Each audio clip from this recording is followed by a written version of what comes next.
And if you want to unmute yourself and share why you chose this session today, or if you want to put something into the chat to tell us, like, why was this topic important for you to hear about today? Why did you want to participate in this session today?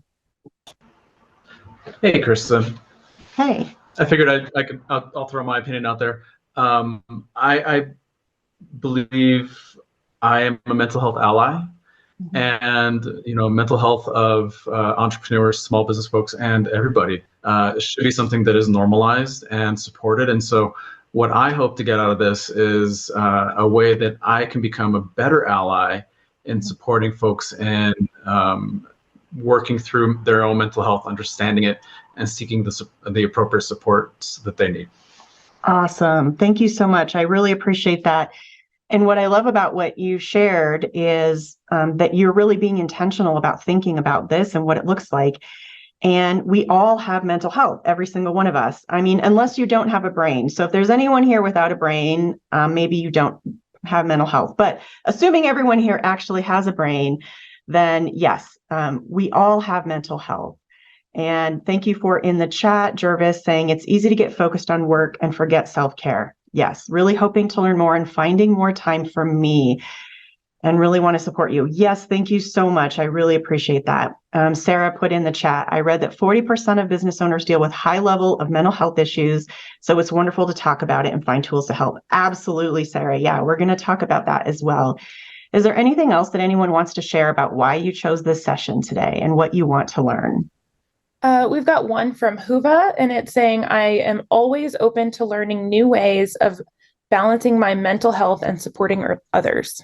Awesome. I love that. Yes. And I think I saw a hand raised. Again, personal health and health. Nothing is easy nowadays, balancing life, work, let alone entrepreneurism. And so any kind of help I can get for myself and for others is definitely needed. We all need mental health coaches, just like personal trainers. You know what I'm saying? If it's important to you to keep your physical well-being, it should also be just as important to keep your mental health. Yes, absolutely. Thank you so much for sharing that. I agree completely. And I think it's one of these things where we haven't necessarily been in a habit of really talking about mental health a lot, but we all have mental health, just like we all have physical health. And so very few people have gone their entire life without needing to go to the doctor. I mean, I don't want to say and speak in absolutes and say no one has ever. Maybe there's one person out there, but right, like just like our physical health, we will experience times as human beings that we have a mental health challenge. That's just going to come up from time to time. Maybe it's going to be because of something that's going on in our lives, a recent loss or something that's happened. So even people who don't live with mental illness have mental health and will likely experience some kind of mental health situation at some point in time. And that's why I think it's just so awesome and important to talk about this really openly, because the more we can talk about it openly, we break down that stigma around talking about it and of having challenges. When we are going through a mental health crisis of some kind, again, this is whether or not you live with mental illness. Even if you do not live with a mental illness, you may experience a mental health crisis at some point in time. And the tendency for many of us is to isolate when that's happening. And that's usually not the best solution or strategy for dealing with our mental health, is to isolate.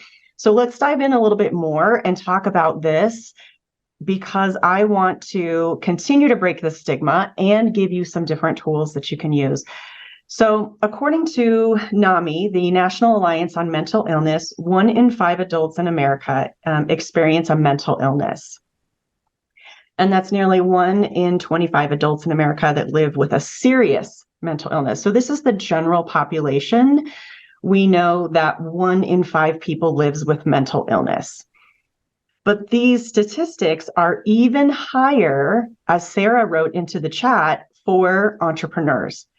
So entrepreneurs are 50% more likely to report having a mental health condition. So that's self-reporting, which means that those numbers could be even higher than what people are self-reporting as far as having a mental health condition. So we see among entrepreneurs that those rates of mental illness are actually much, much higher than we see in the general public. So let's dive a little bit deeper into statistics.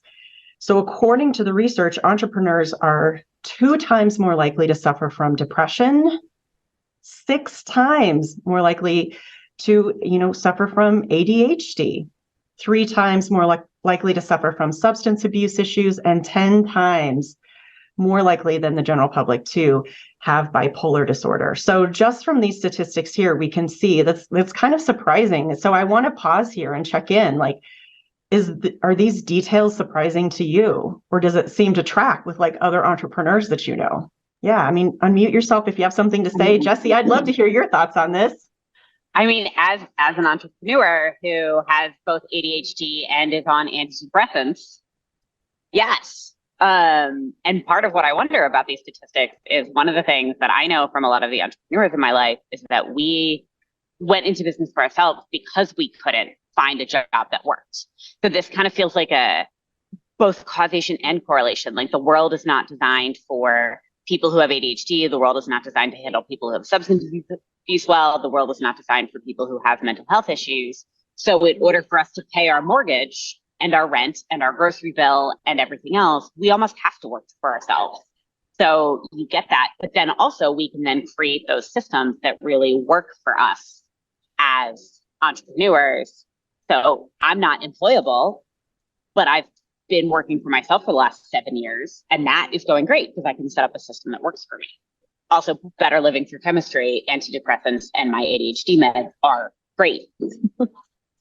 Right. Yeah. Yeah. Thank you for that, Jesse. Thanks for just jumping right in. I knew I could count on you for that. So, right. And I think there's truth to what Jesse says. There's not research that I'm aware of that has gone into why we see these higher numbers of mental illness with entrepreneurs. But I do agree. I've given this talk many times. And what the feedback that I get from audiences is often like, right, likely a good reason that we see these numbers higher in entrepreneurship is because people who live with mental illness struggle with traditional employment. Those corporate environments are just not structured or set up to really support somebody who may be struggling in these ways. And so going into business for ourselves is oftentimes a way for us to earn a living, but to do it in a way that works for us.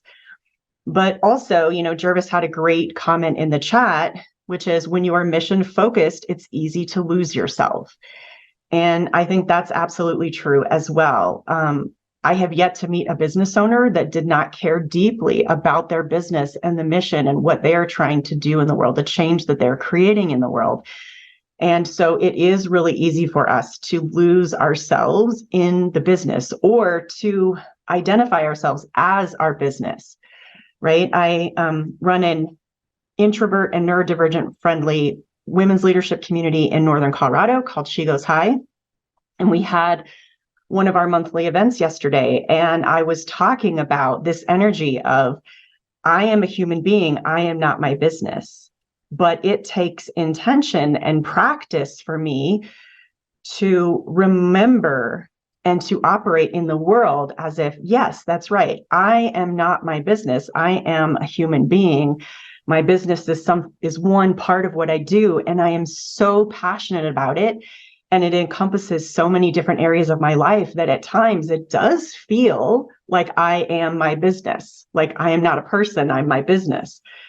But the more that I can start to see myself as a human and see other people as humans and not as what they do, their work, their business, the easier it is for me to not lose myself in the business. And the easier it is for me to own my value and worth as a human being, separate from my business. Any other thoughts about that anyone has? I would also add that we invest so much in our business, but we have all these other areas of our lives that are demanding our attention. We don't go home and leave work at work. Work is at home. Well, for me anyway, a lot of us self-employed are home-based. And sometimes lots of other areas of life converge, and it's tough. In 2020 and 2021, with my daughter being home, trying to do school at home during COVID, and she's a very extroverted child. She went through a really, really rough patch. And by 2021 and 2022, she was feeling suicidal. She's 12 and a half now and doing well, but it was the hardest thing that my husband and I have ever gone through. Layered on top of that, my husband's father going downhill very rapidly with Alzheimer's. So taking just a huge amount of our emotional time and effort to support my in-laws.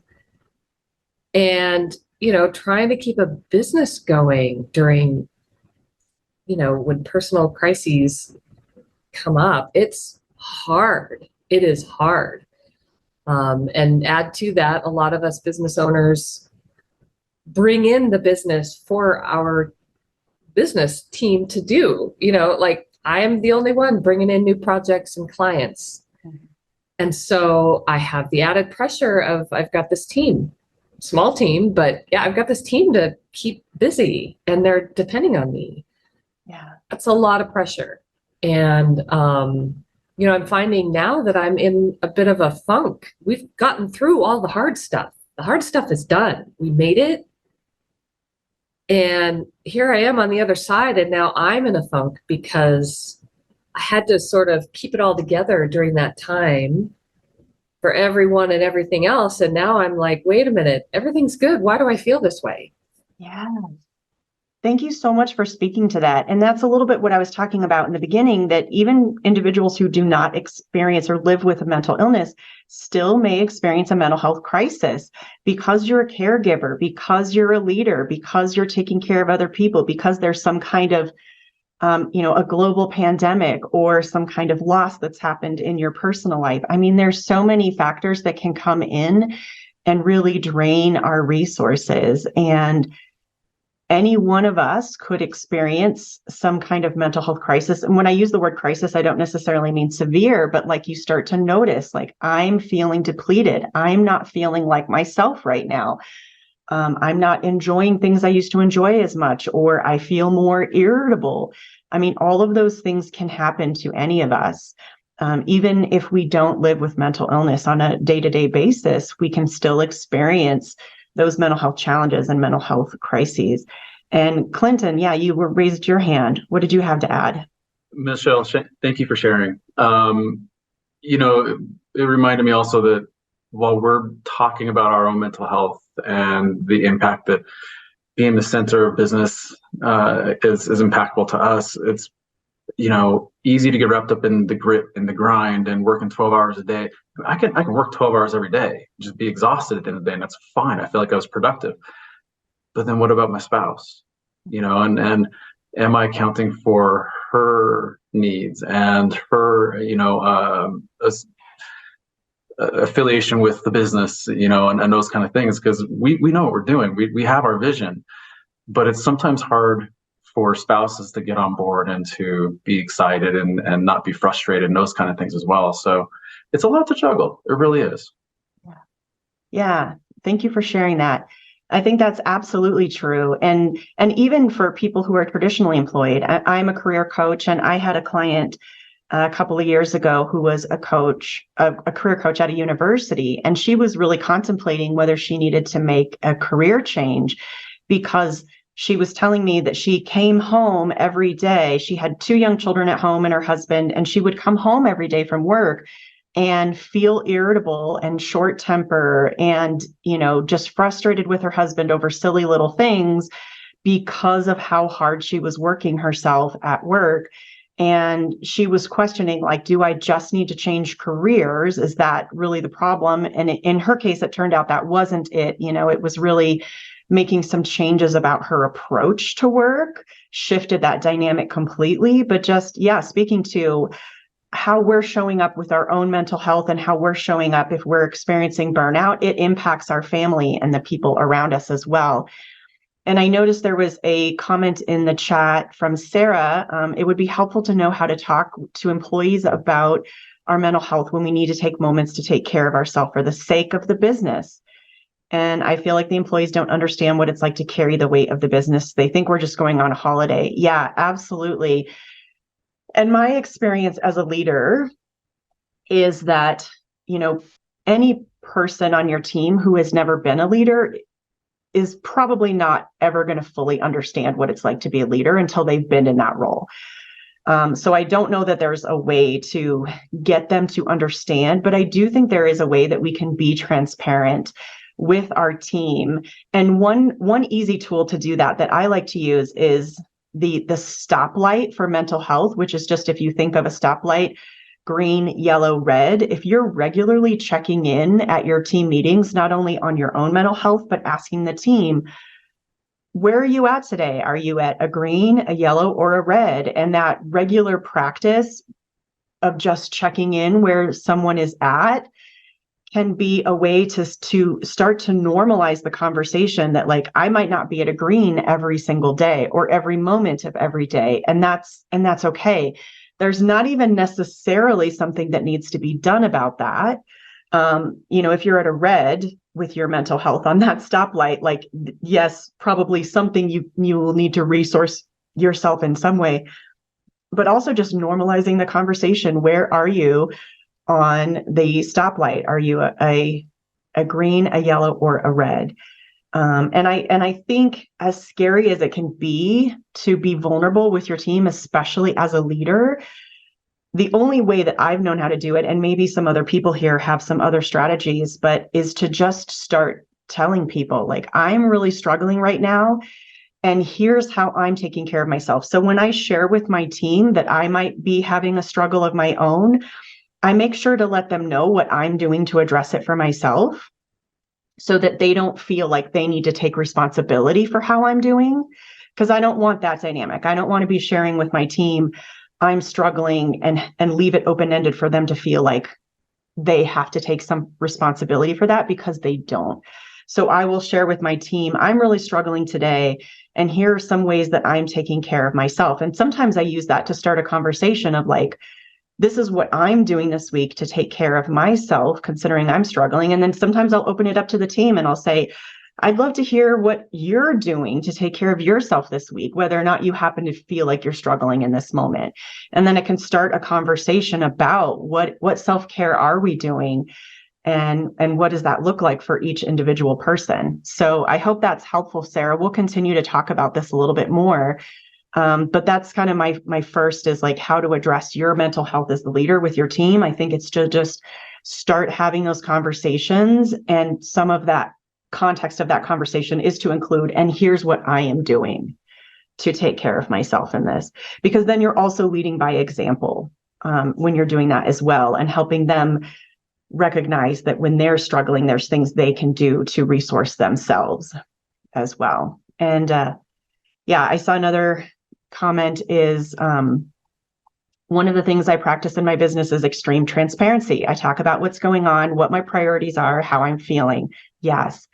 My therapy appointments are on my internally public calendar, and I will say things like, I wanted to get this done, but didn't because I'm fried from managing XYZ. I love that.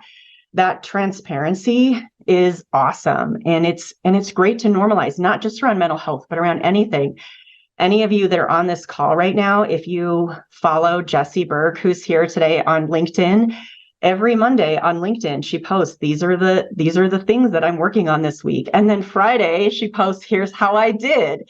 And if you're connected with her on LinkedIn and you comment on her Monday post, she'll say, what are the things you're working on? And if you comment on there, she will tag you on Friday and say, how did you do? And it's that transparency in action. I absolutely just love that. And, we can do that with mental health as well. We can check in on Monday and say, here's where my mental health is at. And these are some things that I'm doing to take care of myself this week. And then on Friday, say, here's how that worked for me. So yes, I absolutely love that transparency. That is great. The one more question I see in the chat that I do want to address: how do you help find the mental health help you need during untraditional days and times? Yeah, that's a great question. So there's a lot of different resources, like mental health resources, that you can reach out to. I don't know what areas everyone is in, but for example, up here in Northern Colorado, we have Summit Stone.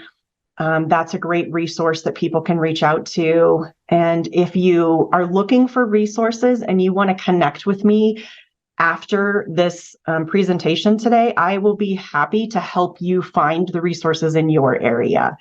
And I think that's one way we can support not only ourselves, but other people is like, sometimes when people are feeling really overwhelmed or depleted, having to do research to find out what help is available or how they can access it is sometimes just one thing too many, right? It's like if I'm having trouble motivating myself to get out of bed because I'm experiencing depression, for example, for someone to say, oh, go research what mental health support is available, or go find a new therapist and you're going to have to call all these therapists and find out if they're accepting new patients, that kind of a thing.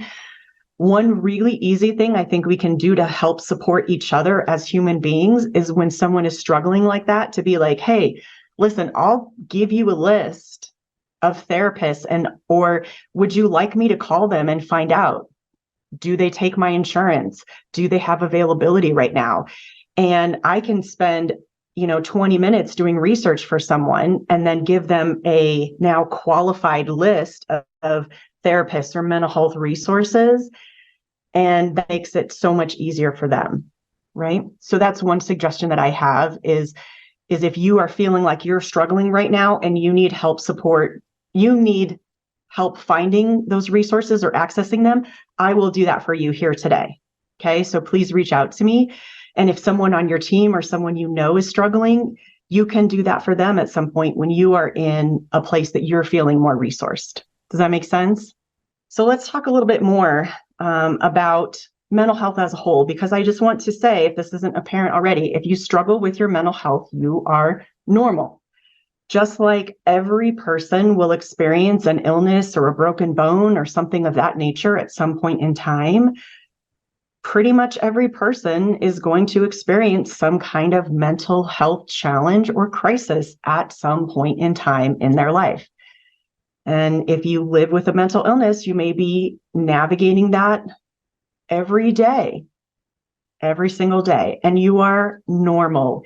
If that is you, that's not an oddity. It's like that's part of the human experience. So I want to dive a little bit deeper into some strategies for mental wellness. And I want to hear from you as well, if you have things that are not on this list that you would add, because of course, this is not an all-encompassing list. Feel free to put in the chat, what are some other resources in addition to what we're talking about here that you would offer to the people who've shown up for this session today? So one thing I think it's really important as entrepreneurs or business owners is to connect within the business community, really resource yourself. You're already doing that here today because you've chosen to attend the GBC Level Up Conference. So good job. You're already resourcing yourself, whether or not you realize that's what you were doing. And you've resourced yourself on an even deeper level by choosing to show up to this session talking about mental health, because you are not just a business owner, you are also a human being. And you've chosen to show up for this session today because there's more to you and your life than your business. So good job. And I also just want to acknowledge, just even being part of a community like Good Business Colorado is one way that we can connect within the business community, not just for the sake of growing our business or getting business leads, but also just from the sake of surrounding ourselves with other people, with peers who are experiencing some of the same challenges that we're experiencing and who are doing some of the same things that we're doing. All of that really counts towards resourcing ourselves so that when things do get tough, we are not alone, right? I mean, if things are really tough, if you're in a mental health crisis, absolutely, that's a great time to reach out for help.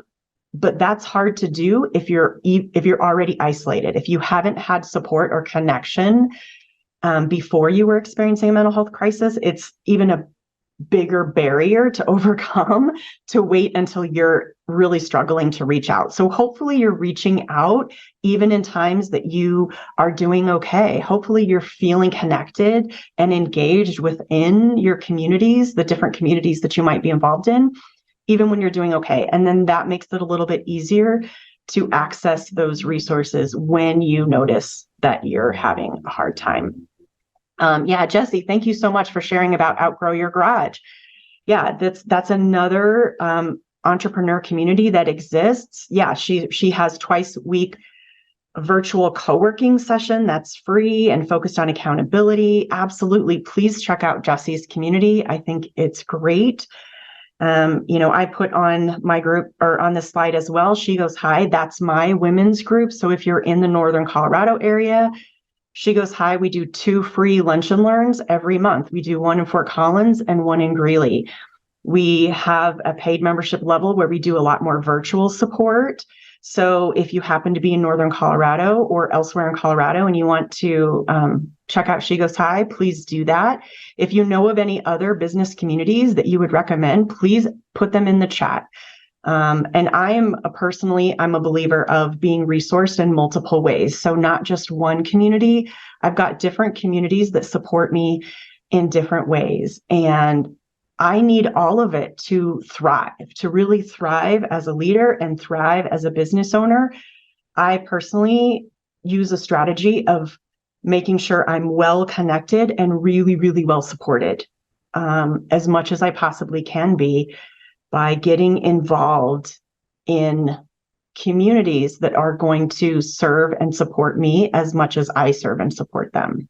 Another strategy is to connect within your personal community. Again, as I said, you are not your business. You are a human being, and your business is just part of what is happening in your life. And so I encourage and invite you to also have connections and community that is personal, that is unrelated to business.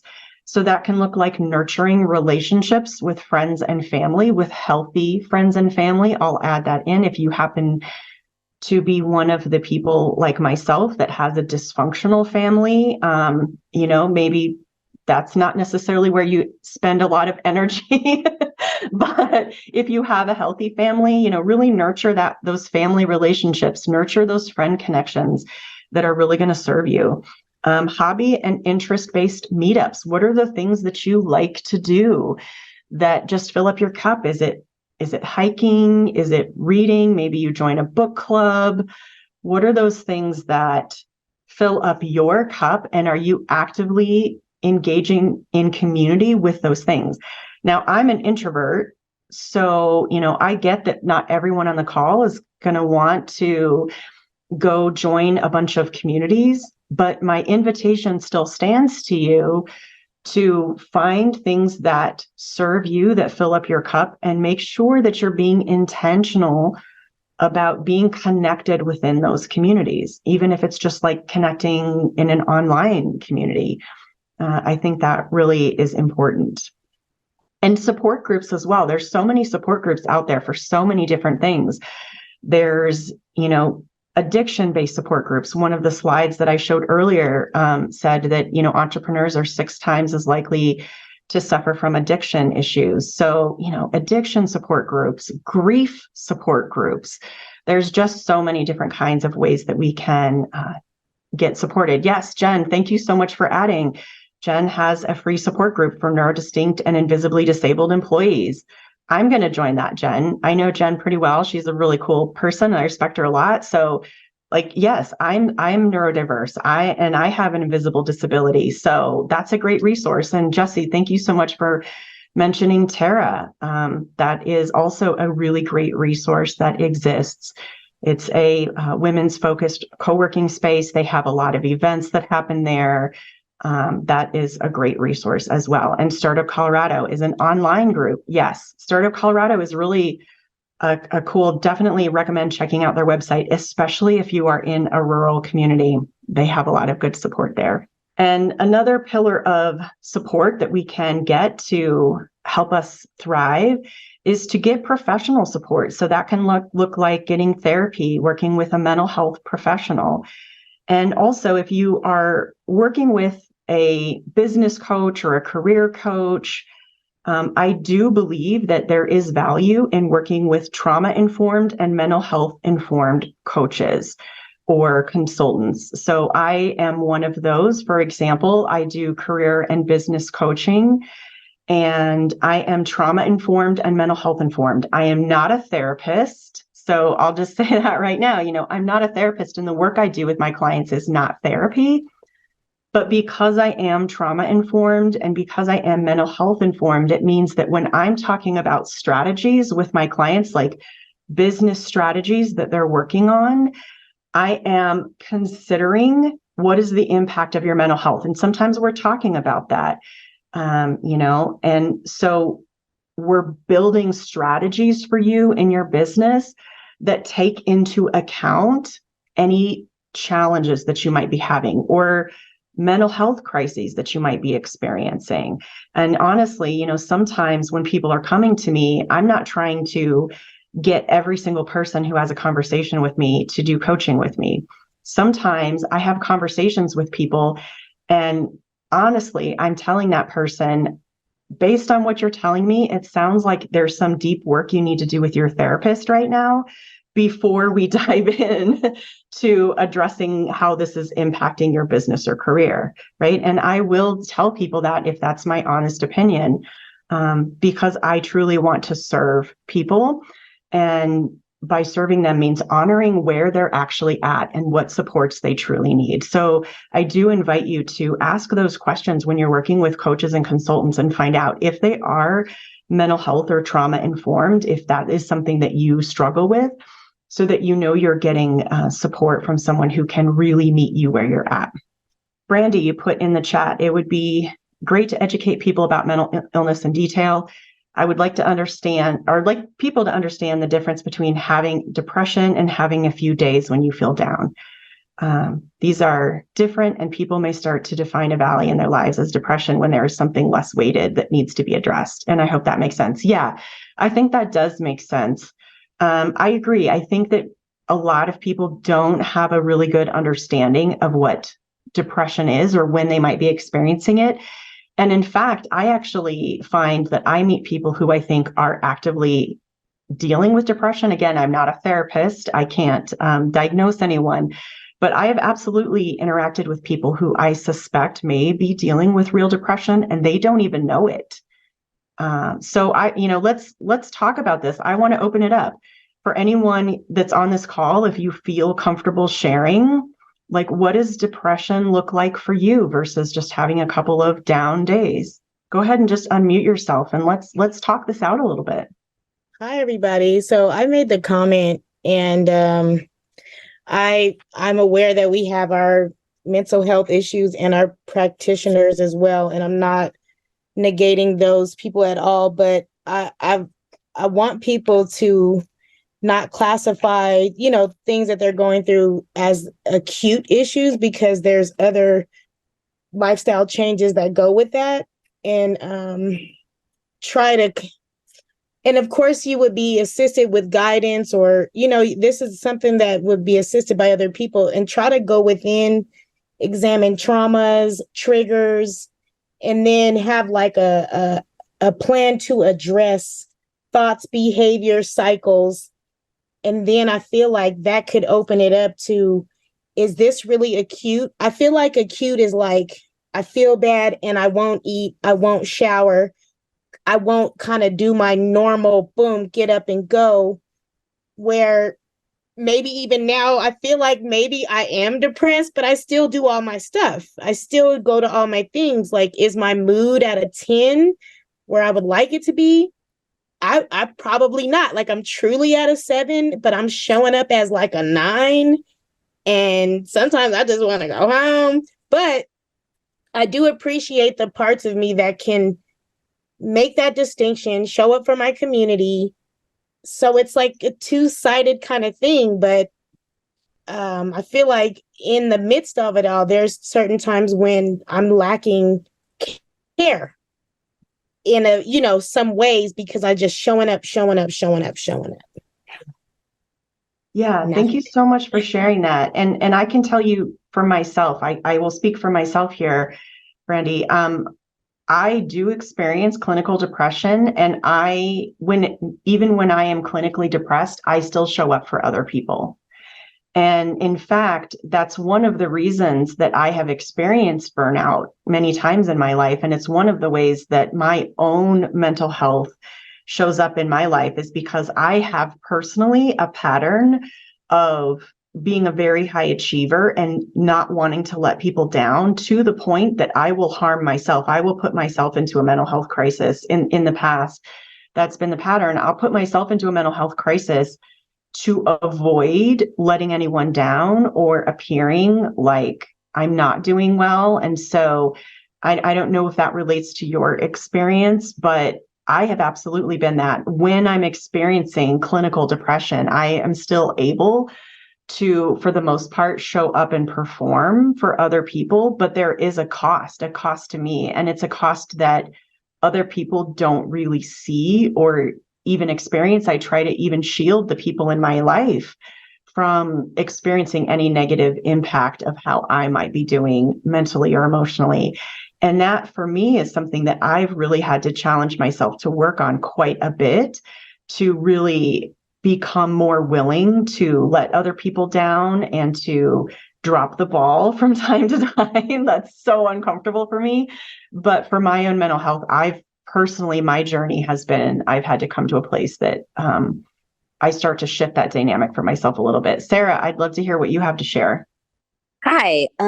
So for me, I also have been diagnosed with clinical depression and clinical anxiety, which is a really fun combination.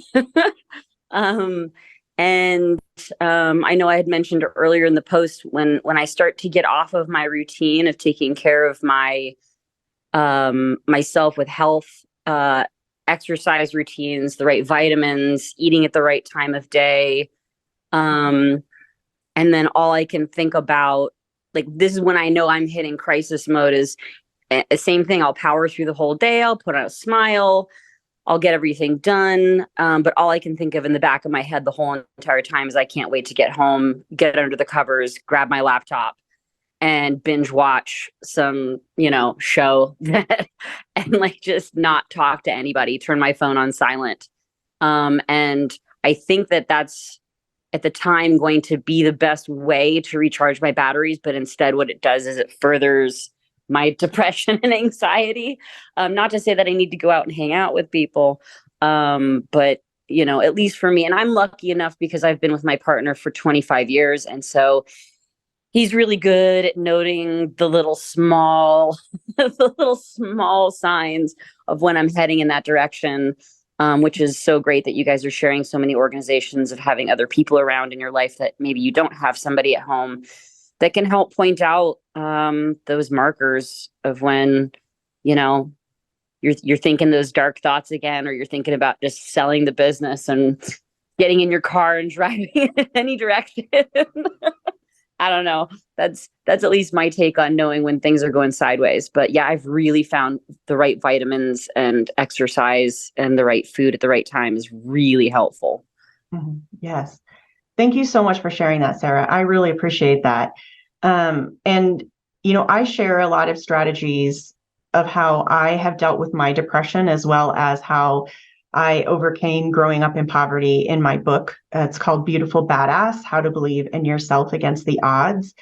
And it's almost a choose your own adventure style book, in the sense that, all of our journeys are going to look different, and the tools and the resources that are going to work for us are going to be different, not only from person to person, but at different times in our lives. And so I really invite all of you, even as we're having this conversation here today, or you're accessing other resources, if something doesn't work for you, it doesn't mean something is wrong with you. It just means that thing is not the thing for you, and that doesn't work for you. So, try something else, tweak the thing if that exists, really find your own path, because I think that's what it looks like to really engage with mental wellness. And I want to talk too about this energy of, pushing through the day and thinking, well, I'll take care of myself later, right? Because I think that's such a common thing, especially for leaders, is to take care of what needs to be taken care of in the moment. And I think this goes for parents as well, right? Like, I'm going to take care of what needs to be taken care of in the moment, and then I'll deal with the repercussions to myself later. That's a habit that a lot of us can get into. And so we've heard that analogy about like, we'll put on your own oxygen mask first, right? Like in a lot of mental health circles, I see people post memes or things that talk about put on your own oxygen mask first. And I have something to say about that, because I both agree and disagree with the way that that gets used and the way that that kind of gets thrown around casually. And that is, when we think about, where did you first hear someone say to put on your oxygen mask first? Like, where are we receiving that instruction? Well, we're receiving that instruction at the beginning of a flight, and we're being told that in case of emergency, so the plane is crashing, the plane is going down. So when the plane is going down, that is the time to put on your own oxygen mask first. And so here's my invitation to you. Please do not wait until your personal plane is crashing to put on your own oxygen mask first. Please get into a practice of putting on your own oxygen mask every single day, instead of waiting until it's an emergency. That is a real shift from the way that we tend to do things, to put ourselves last or to take care of the people around us or put out the fires before we think about resourcing ourselves, before we think about self-care. And I'm going to invite you to take a radical shift and put on your own oxygen mask first every single day, and not wait until you are personally crashing to do so.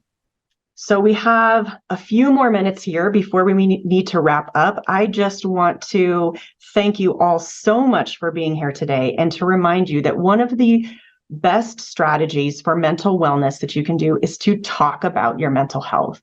I referenced earlier the stoplight. Like, that's such a simple tool to use with people in your life. It could be with your family, it could be with your friends, it could be with your team, to just have a regular practice of checking in. How are you doing today with your mental health? Red, yellow, green. What does that look like?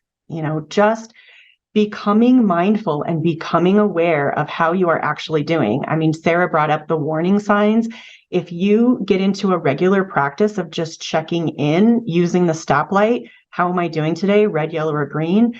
It will increase your own awareness of how you are doing, so that hopefully, if you are starting to struggle, you're catching it sooner and you're able to do some extra self-care. I do hope you're putting on your oxygen mask first every day, but when you start to notice signs that you're struggling, like, that's usually time that we need additional resourcing. That's the time that we need to say, these are the things I usually do for self-care, and I need to do that and more right now. And just talking about it with whoever in your life is appropriate for you to talk about it with, because that will also help you notice and catch earlier when you are starting to struggle with your mental health. So I do want to offer you an opportunity to have a conversation with me and get a free coaching conversation. So if you scan this QR code and enter coaching, then it will take you to my calendar where you can schedule time for a complimentary coaching session with me, because I know that this topic is so big and so vulnerable that it's hard for us to really cover it in the time that we have today. And again, I am not a therapist, so I can't support you in that way. But what I can do is talk through a particular business challenge that you might be dealing with and offer you some support around that, offer you some strategies, a different way to look at it, or just someone to listen. I'm happy to do that for you. And whether or not you schedule one of these complimentary coaching sessions with me, I do hope that you will connect with me on LinkedIn or send me an email, because I want to hear from you. I see you as a human being, even though we're all virtual here. I see you and I care about you as a human being, and I want to know how you are doing today. As corny as that might sound, that is my absolute truth that I 100% will stand by. And just thank you so much for showing up here for yourselves and for taking this time to say, yeah, my mental health is important. I really appreciate that. And I hope that you are going to enjoy so many of the wonderful sessions at this Level Up conference. I'm so excited to be part of this conference and the Good Business Colorado community. Thank you very much for your time today. Thank you. Thank you so much, Chrysta. That was really insightful and lovely. Thank you, Chrysta.